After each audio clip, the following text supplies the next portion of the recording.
Criminal defamation ये एक कानूनी खत्म होना चाहिए। राहुल गांधी और गांधी परिवार के खिलाफ कोर्ट इस प्रकार का फैसला कैसे दे सकता है? 2 साल की सजा जानबूझ के दी गई ताकि उनके पार्लियामेंट की मेंबरशिप खत्म हो जाए। एक वक्त आया घूम के कि राहुल गांधी जी को ही वो झेलना पड़ा और सदस्यता गई। पहली बात तो यह है कि जब भी ये मुद्दा उठा था, सबसे पहले जब कोर्ट का फैसला आया था, उसी दिन मैंने कहा था कि ये फैसला बिल्कुल गलत है, बेबुनियाद है, और जो 2 साल की सज़ा दी जा रही है, जज साहब को भी मालूम है कि अगर एक दिन कम देते तो निश्चित रूप से राहुल गांधी की सदस्यता नहीं जाती। तो जज साहब को भी ये बात मालूम थी, और वही बात कल सुप्रीम कोर्ट ने कही कि किस आधार पे आपने मैक्सिमम सेंटेंस दी है। वही बात मैंने पहले भी कही, और 23 मार्च जब ईवीएम की मीटिंग हुई शरद जी की सदस्यता में, और आप लोग पत्रकारों ने मुझे ये बात पूछी, आपने भी पूछी, मैंने तभी भी ये कहा था कि ये 2 साल की सज़ा तो बिल्कुल बेबुनियाद है। और किस लिए 2 साल की सज़ा? ये तो टिप्पणी की है किसी के बारे में, और टिप्पणी की कर्नाटका में, और याचिका फाइल होती है गुजरात में।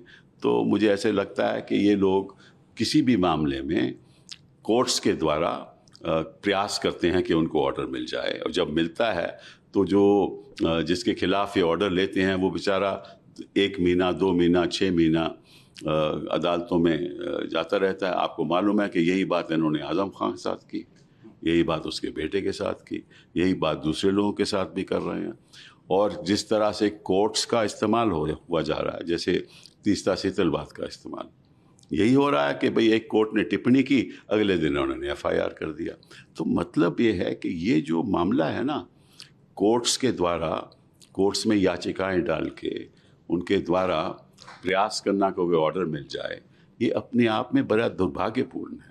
ऐसा नहीं होना चाहिए, और कोर्ट्स को भी चौकन्ना रहना चाहिए कि क्यों ये याचिका दायर हुई जा रही है। मैं रोज़ के रोज़ देखता हूँ कि सुप्रीम कोर्ट में भी ऐसा ही होता है, याचिका डाली जाती है एक राजनीतिक एजेंडा को लेकर, और फिर कोर्ट में वो मामला चलता रहता है। विदेश जाकर ये कहेंगे कि हाँ देश में लोकतंत्र है, वह विदेश जाकर कोर्ट को, आर्मी को, इलेक्शन कमीशन को, हर किसी को गुराते हैं और कहते हैं कि देश में लोकतंत्र नहीं है।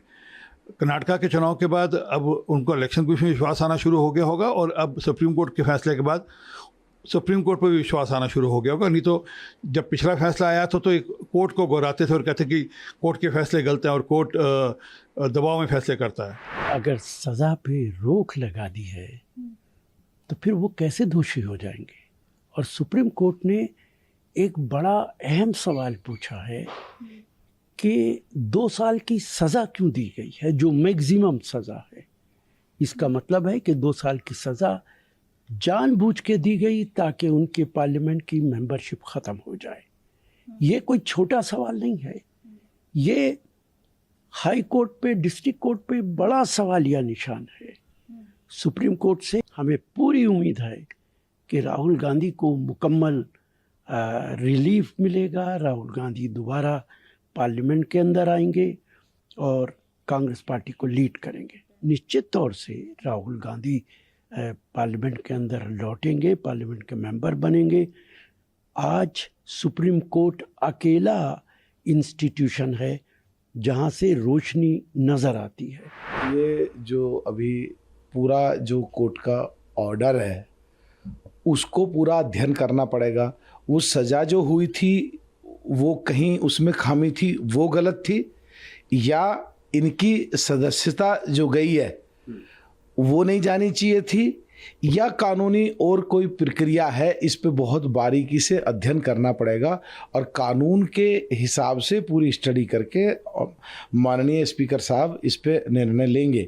जहाँ तक इस सदस्यता से संबंधित बात है, एक पिछले अगर दशक में जाएं तो लालू प्रसाद यादव जी जब इस तरह की प्रॉब्लम से जूझ रहे थे तो वो सरकार को सपोर्ट कर रहे थे, तो कांग्रेस एक अध्यादेश लेकर के आई थी और उसका जो एक प्रेस कॉन्फ्रेंस में सबके सामने राहुल गांधी जी ने उसको फाड़ दिया था।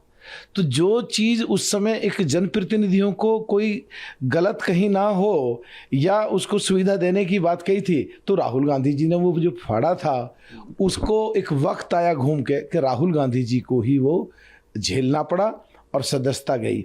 इसमें जो सोचने की बात है वो ये है कि अगर 1 साल ना बचा हुआ होता, जैसे पिछले दिनों मेरठ खतौली में हुआ, जिस दिन सदस्यता गई और 1-1.5 महीने के अंदर अंदर चुनाव हो गया था वहाँ, अगर चुनाव हो गया होता और राहुल गांधी जी की जगह कोई दूसरा एमपी बन गया होता और आज supreme court, honourable supreme court उसको प्रोसीडिंग्स को स्टे कर दिया होता जैसे अब करा है, तो फिर जो सामने दिक्कत आती कि उनकी सदस्यता फिर कैसे बहाल हो। तो ऐसी चीज़ पे दोबारा सोच के इसमें हम पूरे संसद के जितने भी लोग हैं या संसदीय प्रणाली के तहत दोबारा सोचना चाहिए कि ऐसी स्थिति आ जाए तो